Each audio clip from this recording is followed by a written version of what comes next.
از شما که اینجا حضور دارید ما کوشش خواهیم کرد تا از شما بعضی سوالات را پرسان کنیم. برای این منظور 30 دقیقه وقت تعیین کرده ایم. به همین ترتیب این بحث در مجموع طی 2 ساعت به پایان خواهد رسید. 2 یا 3 نکته مهم وجود دارد که ما باید آنها را در نظر بگیریم. ما نباید به هیچ وجه در شعار دادن یا سر و صدا شرکت کنیم. اینجا جای شور و غوغا نیست، زیرا تمام دنیا نظاره‌گر ماست. پس کوشش شود تا فضای آرام و مناسب را حفظ کنیم. ما باید برای مردم یک الگو ارائه دهیم تا افراد باسواد و آگاه اگرچه موافق یا مخالف باشند بتوانند با احترام یکدیگر گفتگو کنند. در اینجا پروفسور ژئنیو پرشوتم اگروال حضور دارد که در صنفها به ما آموخته است که شجاعت موافقت و حکمت مخالفت هر دو بسیار مهمند و برعکس آن نیز اهمیت دارد.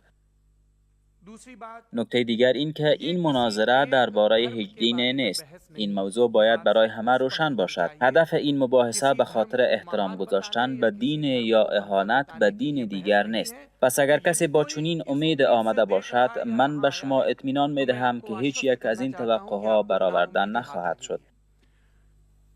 در این مناظره استفاده زیاد از نشانه‌ها و نمادهای دینی نخواهد شد.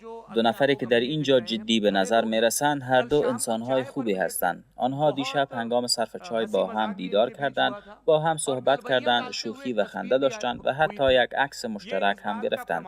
این خود دلیلی است که با وجود هیاهوی اینترنتی هر 2 نفر با آرامش و شیوه مناسب برای این مناظره آماده شده‌اند. صحبت‌های توییتر تنها به توییتر محدود خواهد بود که ایلان ماسک اکنون آن را ایکس می‌نامد. حالا من آغاز این مناظره را با همین 2 نفر یا عالم شروع می‌کنم. کسانی که به معرفی نیاز ندارند اما ضرور است معرفی شوند. ما در ژورنالیسم می‌آموزیم که هیچ چیز فرضی را از قبل نپذیریم. علم نیز همین را می‌گوید. مفتی شمایل ندوی عالم اسلامی و استاد هستند. ایشان بنیانگذار بنیاد واهیان در کلکته نیز می باشند. از جامعه دارالعلوم ندوة العلماء لکنو فارغ التحصیل شدند. یک شخصیت فعال در شبکه‌های اجتماعی و نشست‌های عمومی می باشند و در حال حاضر در دانشگاه بین‌المللی مالیزیا در مقطع دکترا تحصیل می کنند. نکته جالب این که در کنار تحصیل وبلاگ سفر هم می نویسند. ما وبلاگ ساختمان‌های پتروناس را نیز دیده ایم. همچنین همراه ما جاوید اختر نیز حضور دارند. ایشان نویسنده، شاعر و نویسنده دیالوگ‌ها و ترانه‌های فیلم‌ها هستند. درباره تفکر علمی و آتیسم اعلام شده خود دیدگاه‌های صریح دارند و از عقل خویش استفاده می‌کنند.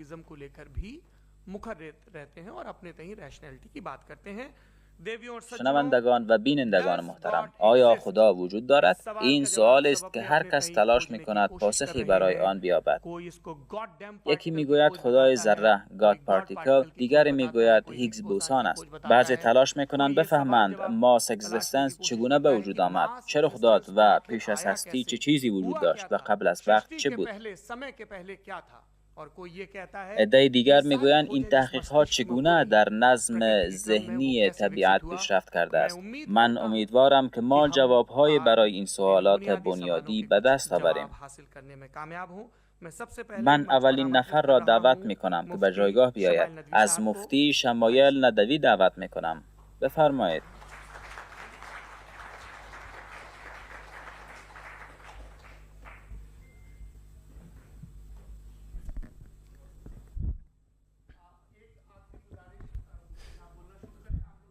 پیش از شروع خواهشمندم تلفن‌های همراه خود را خاموش یا بی صدا نمایید. یک بار دیگر تاکید می‌کنم موبایل‌های خود را خاموش کنید تا بعداً مشکل پیش نیاید.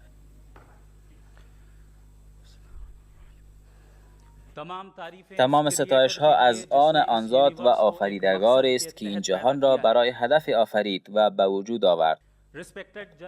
جناب جاوید اختر، جناب سوراب دویدی، حضار محترم، شنوندگان و بینندگان گرامی، از حضور همه شما صمیمانه سپاسگزارم. در مناظره امروز درباره این موضوع گفتگو می‌کنیم که آیا خدا وجود دارد یا نه. موضوع است که درباره آن هر داوری ممکن است برای انتخاب‌های گوناگون معیارهای متفاوتی داشته باشد. از همین جهت در آغاز بحث مهم است تا بشناسیم که امروز در این موضوع کدام معیار درست و کدام نادرست است. اولین معیاری که من میشناسم و جناب جاوید اختر هم بسیار زود به آن اشاره خواهند کرد علم است. یعنی علم در واقع نمیتواند وجود خدا را به طور مستقیم ثابت کند و نه هم میتواند معیار نهایی برای انکار وجود او را فراهم کند. دلیل آن چیست؟ این را من نمیگویم، بلکه کسانی میگویند که در علم متخصصند. اکادمی ملی علوم میگوید که علم مراحلی برای اثبات یا رد وجود خدا ندارد. چرا؟ زیرا علم با تجربه ها سر و کار دارد و چنین شواهدی به جهان طبیعی و فیزیکی مربوط می شود.